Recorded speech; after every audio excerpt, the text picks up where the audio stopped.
10, 9, ignition sequence start, 6.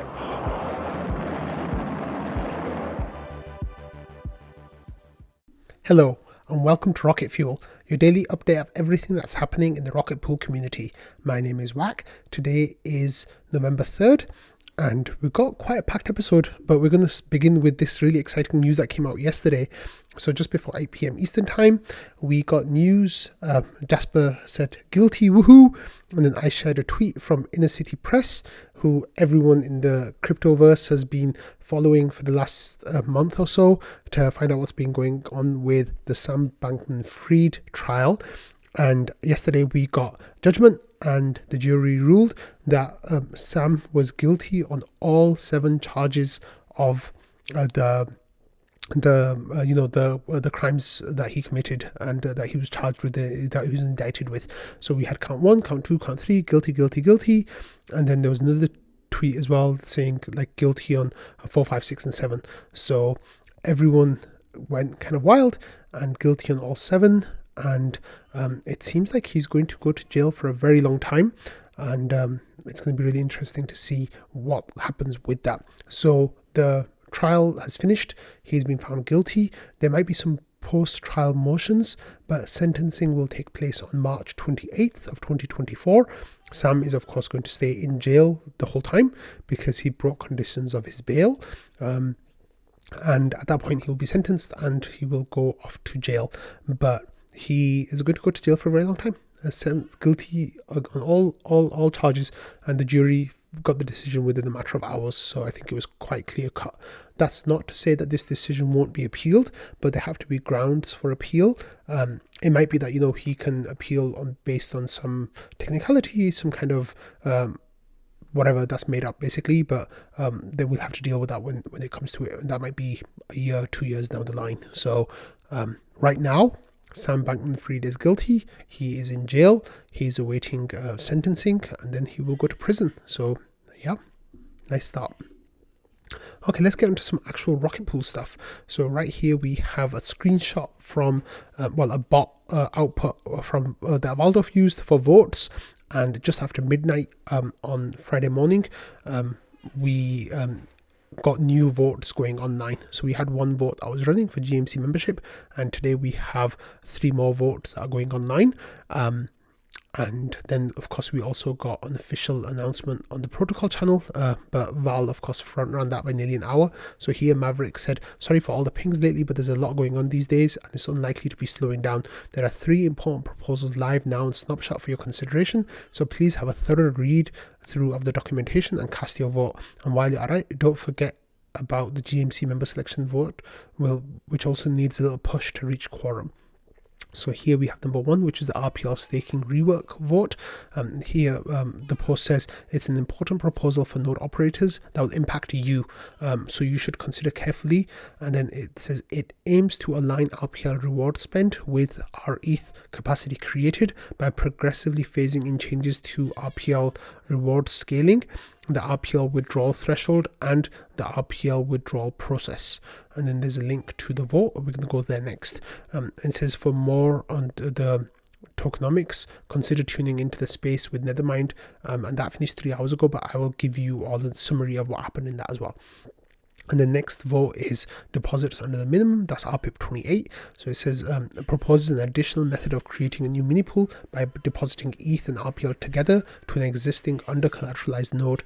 The main outcome is increased protocol efficiency, and by avoiding the need for the node operator to launch a new node to do this.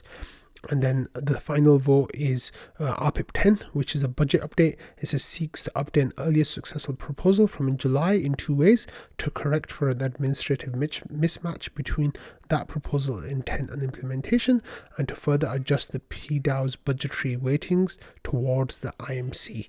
So let's have a look at these 3 votes that are ongoing right now.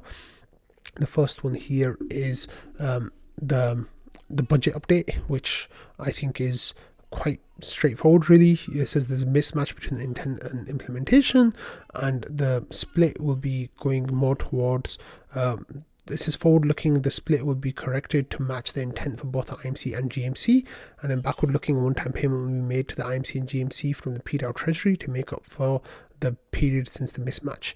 And then it says the IMC's split of the paid out incoming funds will be increased by 16%. So that would be nice that the IMC can use this to incentivize rETH on the secondary market. So far we've already had some votes coming in. There are a couple of votes for abstain, but 94% are in favor of this, and there's no one against this. And then we also have this other vote right here, which is for deposits under the minimum.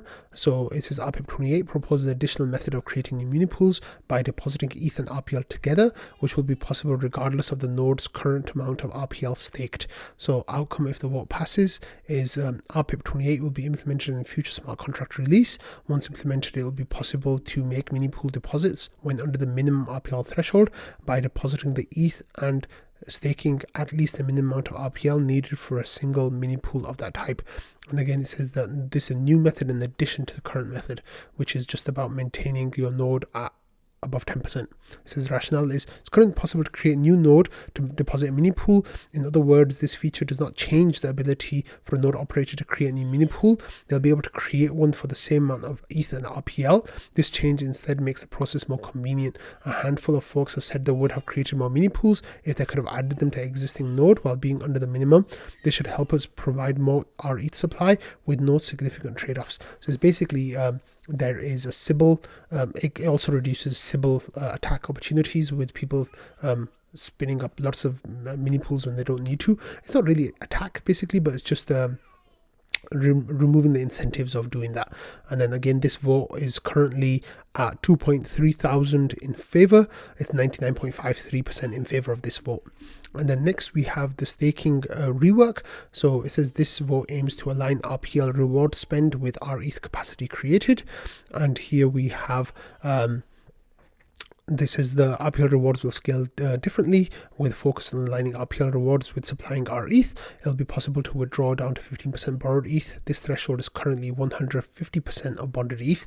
We'll transition to the new state over time. Some implementation time, 6 rewards period of ramping, and fully implementing the withdrawal changes will need a smart contract release.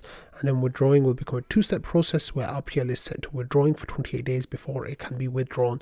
And then there's a rationale which goes on to explain the goal is to align the DAO spending on RPL rewards with the DAO's goals. In particular, we will continue to spend 70% of inflation to node operators, but better align it with the amount of minted rETH. So more will be going to people who spin up more mini pools, basically. So more mini pools, more rewards for the same amount of RPL. And it says, read the intro documents context section for a visual representation of spending before and after the change.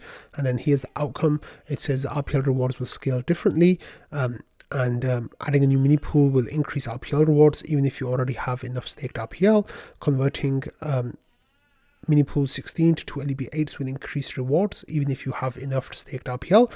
You will still need staked RPL value of more than 10% of borrowed ETH to get RPL rewards. This is unchanged. Staking more RPL will mean more rewards. This is unchanged, though now with a maximum. Now without a maximum. Note that the marginal APR gets lower and lower as more is staked. And also yeah, that's fine. And then beyond 15% borrowed ETH, additional rewards go up slower and slower than before, because before it was linear, but now it's not linear. Those between 10 and 15% of collateral will get outsized rewards, and after that they'll diminish. It says the rewards changes will be phased in slowly over 6 months. And then it says it's possible to withdraw down to 15% borrowed ETH. RPL withdrawal will become a 2-step process. So you'll set your RPL that you have staked to withdrawing. This RPL tokens will no longer be eligible for rewards or for voting. After 28 days, the RPL may be withdrawn. The new rules will be partially phased in over time and then fully implemented with the next smart contract release.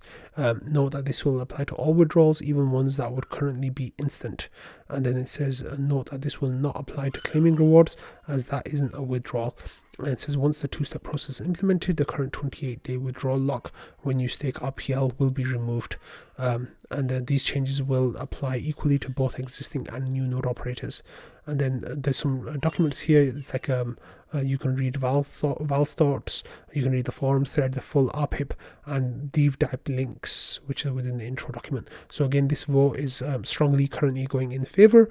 There's 94.27% of votes are in favor of this, and 131 votes against this at the moment. I have not currently voted yet, but for the budget update, I will vote yes. For the deposits under the minimum, I will vote yes. And for the staking rework, at the moment, I'm leaning towards voting yes. However, that might change depending on some of the conversations that I have over the next 2 weeks while the vote is live. However, I will be voting yes. I haven't voted yet because I haven't had a chance to sit down and actually vote, but that's just to let people know who have delegated to me that if they want to talk to me about my vote, they're welcome to do that. I'm very, very happy to listen to any and all feedback, but also if they want to override their vote, then they can use Ramana's Rocket Aave, which has that feature within it now that lets you override your vote. So that's possible as well. Okay, like I said, we had an AMA with Nethermind, and they were talking about RPL and the token especially. And Jasper had a really nice summary. He said the Nethermind call. This is summary. It starts with Nethermind's guy talking about the background, how they have 200 employees, and how this person is on the research team. They want to build a modeling tool that the community can use and iterate on. It'll be written in Python. Each model will be a module, and then there'll be controls over many variables like bond, commission, etc. And their recent analysis suggests that the nodes require an attractive RPL APR to maintain the 10% exposure. They will also include analysis of 2 proposals for RPL rewards. The team has not done public tokenomics work before, but they've done private stuff. They expect it to take 2 months and build on the model to build a model and 2 weeks per module, and they'll be applying for this as a grant through the GMC. Now, one of the things that's really interesting here is that, they think that there needs to be an attractive APR to maintain the 10% exposure, and then the new staking rework does that by significantly multiplying your rewards at that 10% exposure point. One of the reasons, that's fine. And I'll give more of my reasoning about the reason why I'm voting towards yes in the governance thread, where I'll break down my thoughts and ideas, and if people want to engage with them there, they can. But this is really interesting that it's happening now with big tokenomics changes that are already happening within the community. I'm interested to see how that process goes for the Nethermind guys. Okay, we talked about the rETH premium yesterday quite a lot, and overnight the premium last night the premium hit 1%, and at points today it's been over 1% as well. So the premium is quite sticky right now. Let's actually play around with a couple of bots and find out what is going on with the premium. So just give me a second. I should have had this prepared. I'm sorry that I don't. So the premium right now is 0.957. And if we have a look at the deposit pool, then we can see that there are currently 23,940 ETH in there. So we're still, nearly 6,000 ETH over the 18,000 deposit the maximum deposit size. So that means that, there's a chance that that premium could still keep growing over the next few days. It seems like people are selling their rETH on the secondary market when the premium gets close to that 1% figure. And because that they're getting like 3 to 4 months of rewards at that point, and I guess they're banking on the value of the premium for rETH going away in that time, which I think makes sense as well. So and that's not counting tax. So definitely keep that in mind, unless you are of the people who think wrapping your ETH into rETH is not a taxable event.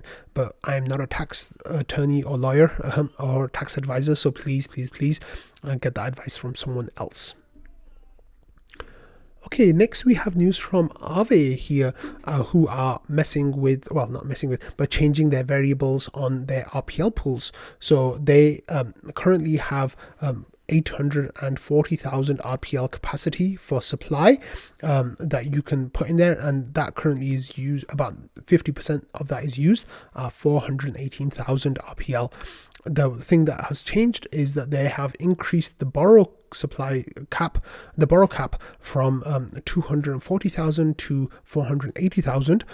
So now if you borrow RPL from Aave, you will be paying 5% on that rate. And that kind of spikes up and down a little bit, but depending on how much is being borrowed and used. But they currently are now using 40% of the borrow cap, 195,000 of 480,000. And if you are supplying RPL to Aave, you will be paying a fee of you will be receiving a fee of around 1.85%. So that amount is like not negligible, and it seems like it's slowly going up over time. It's going to be interesting to see if, of course, as more RPL is borrowed, then that amount will go further up based on the lines over here, the two slopes that they have. And I think at around 80% optimal utilization, it will be around 8.4% APR, which is fairly comparable to staking rewards. So that might be something to keep an eye on in the next few months. I think especially with NodeSet coming online, there's a chance that a lot more of the RPL from Aave will be borrowed and then put into NodeSet to kind of like juice the yields. So that's going to be really interesting to see how that works.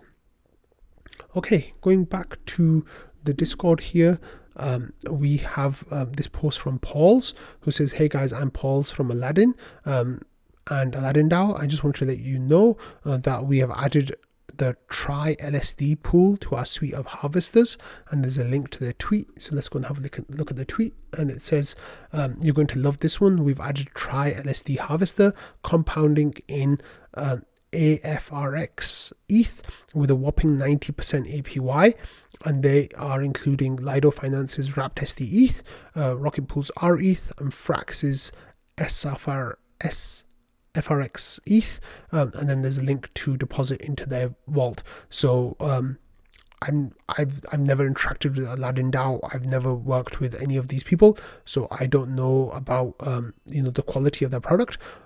Please do your own research before you interact with any DeFi product, because you can lose everything you put in. So please be careful. Okay, Beacon Chain here, beaconchain.eth. The vast majority of Rocket Pool node operators use Beacon Chain, the application or the website, to keep track of their validators. It's here Beacon Chain says it's been a while since our last mobile app release. After an extensive bug fixing session, the latest app release supports various features that further enhances the staking experience. And there's a link, and here there's a little infographic saying the new mobile app release. What's new in this? It says they now have support for the Gnosis network. They also have support for execution layer rewards and total rewards, and they've added validators via withdrawal address. So that makes it easier to get all the validators that you have from the withdrawal address, to make it easier to gather up all that information. So I think that's a really nice update that they've done. So congratulations, Butter and the Beacon Chain team. Okay, so here we have an post from Matt Kunke, I'm sorry if I pronounced that wrong, saying, "Hey, I wrote a report on Lido dominance and the liquid staking ecosystem, including a Rocket Pool feature at the end, and kind of throughout the whole thing, to be honest. Just shamelessly sharing for anyone interested. Feedback, thoughts, criticisms are always welcomed." And then there's a link to the Twitter thread about it and the report itself. So let's go and have a look at the report first. So here it says the great staking debate, Lido dominance and Ethereum. And then there's an overview. It says the participants in Ethereum's proof of stake consensus are known as validators, which must run full nodes and stake, i.e. lock 32 ETH in the Beacon chain. Proposing a new block when chosen to do so, or attesting to the validity of block proposed when not selected. Validators receive staking rewards for performance and performing this work in a timely fashion, and they may also be financially penalized if they perform their responsibilities poorly, or even have their stakes slashed and be removed from the network if they behave maliciously. So here then they start talking about Lido and how Lido has around 275,000 validators divided across 37 node operators, and how Coinbase has unilateral control over about 120,000 validators. So in this, they talked about net staking inflows and what's Lido's growth and encroachment on key consensus thresholds and how they're reaching that limit, 33% limit, and how other staking providers are kind of there. And then they kind of compare Rocket Pool and Lido here about their delegators and their node operators. And there's more contextualization, and then there's this chart about the different LSTs that are out on the market right now and how much of the stake they have, how much fees they charge, who are their node operators, how are reward accrual structures based, and then any other nodes as well. And then there's like a kind of comparison about the different services and what they do and what they don't do, and then there's some considerations for moving ahead as well. So if you are interested in reading the whole report, you can definitely go and check that out. There's also a Twitter thread that gives a little bit of a summary of there. So here Matt says, our latest GSR IO report looks at Lido Finance and the implications of its dominance positions in Ethereum staking ecosystem, diving into its history and design, concerns about its concentration of stake, and dispelling some commonly held hyperboles. So then there's some of the stuff that we just kind of talked about in the report that's going into kind of like a summary in the tweet thread. So definitely give the tweet thread a read if you are curious about what Matt has to say, and if you have a little bit more time, you can go and read the whole post. But there was a lot of strong positive feedback from this. Like Green Pill here says, excellent thread, Matt. Stakewise is very impressive. Hats off to you, sir. And then there were others, positive feedback from people like Superfizz and others as well. So congratulations, Matt, on putting out this really cool report. And I know that it's going to be really useful for people to get an idea of what Lido is up to and where they stand right now. Okay, next we had this sad news that about Ken. So, I just covered Ken was on Launchpad this week, and we know that Ken's been in crypto for nearly 10 years now. He's been around for a long time. Well, something happened for the first time. He was almost scammed. So Ken says, this is a first for me, and then there's a link to a tweet, and he says, I'm not certain how the attempt was able to select RPL as the targeted token. Maybe it was a spear phishing attempt. It came from a periodic email newsletter subscription that I'm subscribed to. Stay safe and always know what you're signing. I do endorse the Fire add-on to MetaMask. Vitalik Buterin promoted it at his keynote at Permissionless, and I'm glad I installed it on the spot when he was talking. So let's have a look at the tweet that Ken shared. And here it says, special thanks to Fire that intercepted and warned me of a phishing attempt that would have given unlimited RPL token approval from my wallet. I was suspicious of the claim, so I proceeded cautiously, but Fire confirmed the risk immediately. So here it shows you that I guess it was a Defiant newsletter, but I'm not sure. It just says the Defiant team here. It says this transaction would allow for your RPL on, and then there's an address on the Ethereum mainnet, and then it says the asset approvals is infinite approval for the RPL token to go to this address 0x40 ending in DC0B. So I'm glad that Ken was able to catch this, because having your RPL drained like that would be absolutely horrible. So good job, Ken. I'm glad that you avoided getting scammed. But yeah, if you are using maybe check out Fire, and I think as Ken said over here, they have an add-on for MetaMask. Yeah, so you can get that added onto your MetaMask if you use MetaMask, just to make sure that you're not giving permissions that you don't want given.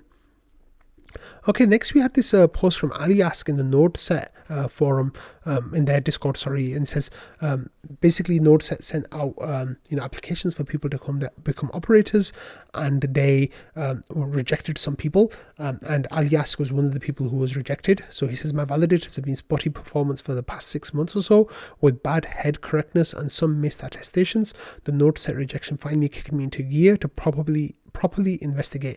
He says, I ruled out all the usual problems and was left with just experimenting with different variables in my setup. I've just finished a 2-week test comparing gETH with Nethermind for validator performance using my backup node, splitting half my validators with Nethermind and half with gETH. I found that gETH was missing 30% as many attestations as Nethermind, so Nethermind was more than triple the number of misses. So if Nethermind had 100 missed attestations, then gETH was missing 30 attestations. He said, I don't know if this is down to unlucky peering with Nethermind, but I'm going to be switching back to gETH despite client diversity concerns. At the end of the day, I'm just a small fry, but it's still disappointing. He says, I thought I'd share my experience in case anyone else was facing similar issues. And then people here kind of started talking about like, different issues that it might be, and what it looks like here to where the switch happened from gETH to Nethermind on the red arrow, and how the performance has kind of been suffering since then. And then how it's kind of gone back up in the last couple of weeks as the test has been happening. And then Alias says confirmed all the usual stuff is fine, like time sync, forwarded port, sufficient CPU, RAM, disk power, plenty of internet bandwidth. And then Lutro says this is a difficult case for sure. I had similar problems at the beginning of the year, and in the end it was due to hardware failures on the SSD, and changing that fixed the problems. There are tests that you can do to verify the SSD health in case you didn't try that already. And Alias says, I haven't delved into SSD health. Are you talking like smart CTL to check smart status? He says, yes, that's the one. I ran the short and long-term tests. And then Rocknet had some ideas as well about, and sharing that, he's been using Nethermind for months without any issues. And he says their team would definitely be responsive to issues in their Discord. So yeah, if you are wanting to improve your node performance, definitely reach out to people, and you can start in support, and people will give you good ideas on the kind of things that you can check for, because then you can become a node node set operator, and you can maybe get in on this Stakewise opportunity that they have coming up. And then finally, we hit a landmark on the beacon chain. Here Fizz shared a tweet saying that the millionth validator index has been assigned on the beacon chain, and then there's a link to that validator, and that's the 1 millionth validator on the beacon chain, which is a remarkable landmark. Of course, we don't have 1 million active validators because people left. So right now we have 871,000 active validators. And what's really interesting to see is that even though we don't have any queue anymore, the amount of validators coming online is still around 5,000 to 7,000 new validators a week, and you can see here where the queue kind of finished, and even then it's not been flat since then. It's just been up and to the right, but just a little bit more slowly up and to the right, and we've actually gained around 12,000 validators, I want to say, since the queue ended. And that was like 2 weeks ago. So validators are still coming online, which is really cool to see. But yeah, we just hit 1 millionth validator tag. So congratulations to Ethereum. On that note, I'm going to end today's episode. Thank you all for watching, listening, and being part of the Rocket Fuel community. Have a wonderful weekend. I will see you all on Monday. Bye.